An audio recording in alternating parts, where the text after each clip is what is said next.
আসসালামু আলাইকুম, আমি আপনাদের নাজমুল ভাইজান বলছি। তো কথা হচ্ছে বোর্ডমেল আমাদের রফিক ভাই এই গরু নিয়ে আইছে কালকে, আগামীকাল শুক্রবার, সেক্ষেত্রে আগামীকালকে জব হবে। তো দেখেন বিশাল বড় গরু নিয়ে আইছে, এটা কালকে জব হবে। যাদের যাদের মাংস লাগবে অবশ্যই কালকে সকালবেলায় চলে আসবেন। কালকে তো জব করবেন নাকি? কালকে ইনশাল্লাহ জব হবে। যাদের মাংসের প্রয়োজন আছে তারা সবাই চলে আসবেন। বিশাল দেহের গরু দেখছেন, এরকম গরু কিন্তু কমে হয়। আমি কিন্তু প্রায় 6 ফিট, আমার থেকে উঁচা লম্বা।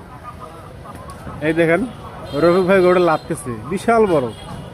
এরকম গরু আমি কমই দেখছি অবশ্য, যা বলার বাইরে। ওরে আল্লাহ, যে মাথা আর যে গরু!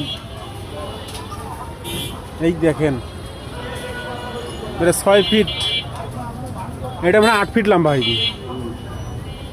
এই বিশাল দেহের গরু, যাতে যাতে মাংস লাগবে কালকে চলে আসবেন।